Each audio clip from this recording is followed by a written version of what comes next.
बच्चे जुटे थे, वो रामलीला मैदान रात होते तक पूरा खाली हो गया। रामलीला खाली हुआ नहीं, खाली किया गया, लात जूतों से मार करके किया गया। पुलिस के भेष में सिविल वाले पहन करके आए थे, सिविल वर्दी पहन करके, जो पुलिस होते हैं, पैंट उनकी वही थी जो पुलिस की होती है, रखे थे और आकर के लड़कियों को लड़कों को मारना शुरू कर दिया ताकि वो ये दिखा दे कि इनके आपस का दंगा फंसा है। और बाद में ये बोलते नहीं तो आपस में भिड़ गए। मैं कहता हूँ अगर मानो दो लोग आपस में भिड़ते हैं तो एक ही ग्रुप क्यों अरेस्ट हो रहा है, दूसरा क्यों नहीं हुआ?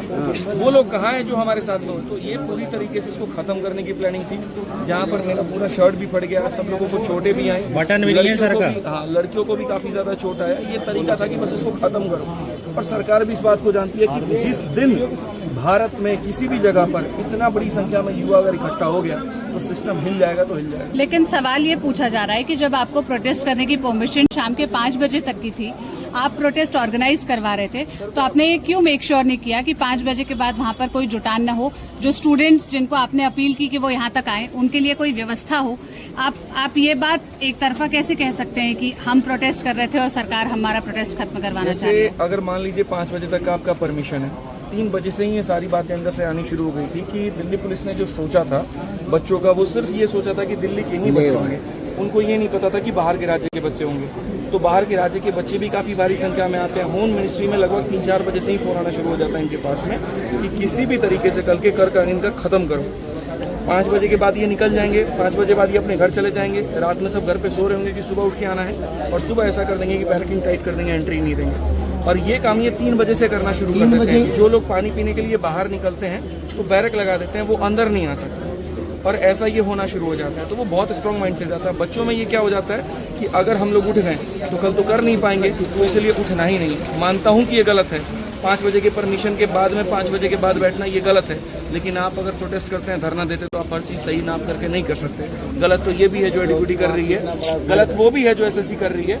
इतने सवाल अगर कर रहे हैं तो आप चेयरमैन से साफ जा करके पूछो कि यहाँ पर कितनी गलतियाँ उसने की। आदित्य जी, एक मिनट, लोग ये पूछना चाह रहे हैं, जो आम दर्शक ये वीडियो देख रहे हैं, उनके मन में ये सवाल है कि आखिर ऐसा क्या हो रहा है, क्यों आए दिन एसएससी के खिलाफ प्रोटेस्ट हो रहे हैं? अभी 31 जुलाई को हुआ था, अभी उस बात को महीना भर नहीं हुआ है कि फिर प्रोटेस्ट के लिए लोग सड़कों पर आ गए। हर 10 मेन डिमांड क्या है? आज का जो 2 दिन का प्रोटेस्ट रामलीला मैदान में हुआ, इसकी मेन डिमांड्स क्या थी?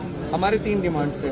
एसएससी पॉइंट ऑफ व्यू से भी बताते हैं और बाकी परीक्षाओं के पॉइंट ऑफ व्यू से बताते हैं। जिस दिन से ये नया वेंडर सेलेक्ट हुआ है, उस दिन से हर 10-15 दिन के बाद में कोई ना कोई एक पेपर हो रहा है। तो लोगों को लगता है 10-10 दिन में कोई उपटता कहला है, क्योंकि 10-10 दिन में पेपर होता है और हर पेपर में नई नई तरह की परेशानी आती है। जैसे फेज 13 में जब पेपर हुआ, हाँ, तो 500 किलोमीटर दूर सेंटर भेजे गए। हाँ।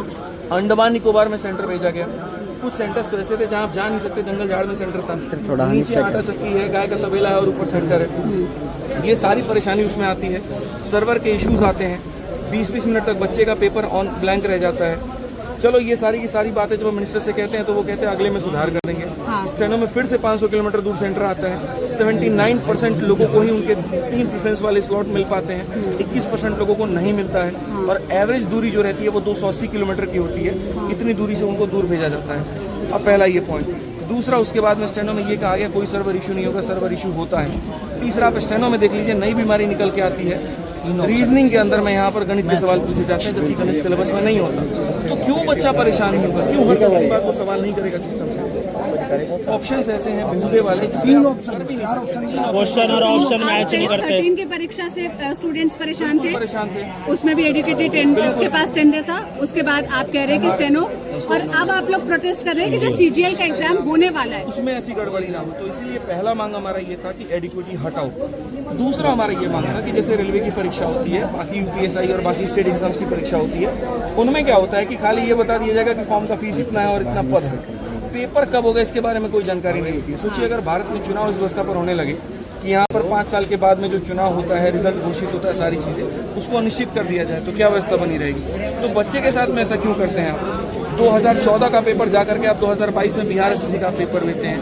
यही हाल झारखंड का है, यही हाल रेलवे का है, यही हाल यहाँ पर बाकी सभी परीक्षाओं का है। तो बस एक ऐसा कैलेंडर हो जिसमें डेट फिक्स हो, जिसमें हो कि प्री हम इतने टाइम में कराएंगे। आप एक की जगह 1.5 साल ले लो, फर्क नहीं पड़ता है। लेकिन सही समय तरीके से आप कराइए, जो बच्चा हक रखता है।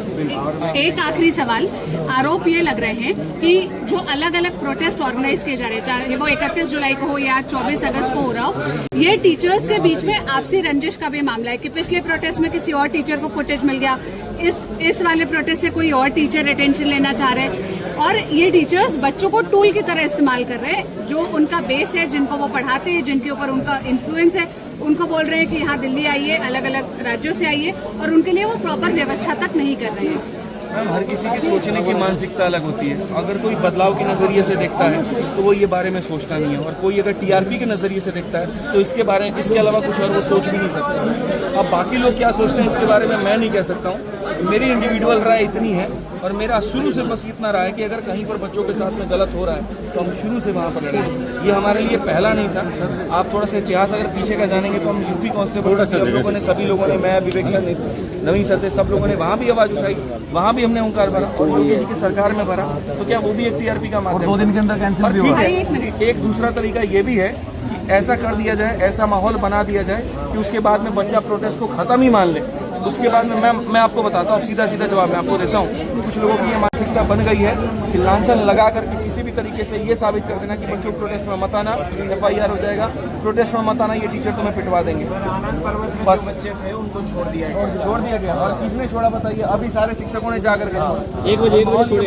हमने फोन किया सर को, जबरदस्ती की बातें हैं। मैं एक चीज़ बोलना चाहूँगा, बिहार से हम लोग बिहार से आए हैं, और मेरा एक ही बात है कि सब लोग परमिशन पे एक मिनट अपना थोड़ा दूर हटेंगे आप लोग? थोड़ा गैप करो। आदमियों को ही होल्ड रहने देना, और उसमें आप ही लोग बात करेंगे और आप लोग ही कवर करेंगे। जैसे कुछ बच्चों के डिमांड्स में होंगे, कुछ टीचर भी कह रहे हैं कि परमिशन नहीं था। मैम, खाली हमको ये बता दूं कि SSC और रेलवे को किसने परमिशन दिया बच्चों के साथ गलत करने का? और अगर परमिशन लेके रोड पे आंदोलन होगा ना, तो आज देश आज़ाद नहीं होता। अंग्रेज कभी परमिशन नहीं देते।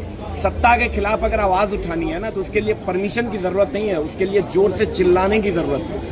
और नहीं चिल्लाओगे ना, तो उनका तो रूल है। अगर आपको रूल फॉलो करना है ना, तो हम उसका रूल है। बच्चे दूर से आए थे, वो कहाँ जाते हैं रात को? तो आपको एक मिनट, आपको 24 और 25 अगस्त, मैम मैं आपसे एक बात पूछना चाह रहा हूँ। आपको 24 और 25 अगस्त को परमिशन की, चलाओ लाइट जलाओ। 24 और 25 अगस्त को प्रोटेस्ट की परमिशन थी, लिया लाइट, परमिशन कैंसिल हो गई है। अब क्या करेंगे? अभी हमारे पास एक जगह की और परमिशन है, बट उसके पहले हम लोग ये देखेंगे कि कैजुअलिटीज क्या हैं, कैसा नहीं है। कितने बच्चे बाहर आए हैं तो क्या उनको रहने की व्यवस्था हुई है कि नहीं। हालांकि लड़कियों के लिए हमने होटल कर दिए हैं, लड़कों के लिए भी हमने कुछ शिक्षकों ने अपने आवास पे रोक लिया है, कुछ अपने कोचिंग पे रोक लिया है। कल भी हम लोग देखते हैं कि और क्या कर सकते हैं। सारी चीज़ें सही होने के बाद ही डिसीजन ले पाएंगे, और कलेक्टिव डिसीजन ना इंडिविजुअल पहले कभी रहेगा। बिल्कुल। मैडम, कोई भी आंदोलन आज तक जो हुआ है, अगर आप पूरे नॉर्म्स के तहत चलोगे, संविधान के तहत चलोगे, कोई भी चीज नहीं हो सकती। भाई एक बात, भाई चलो भाई बाहर चलो। थोड़ा सा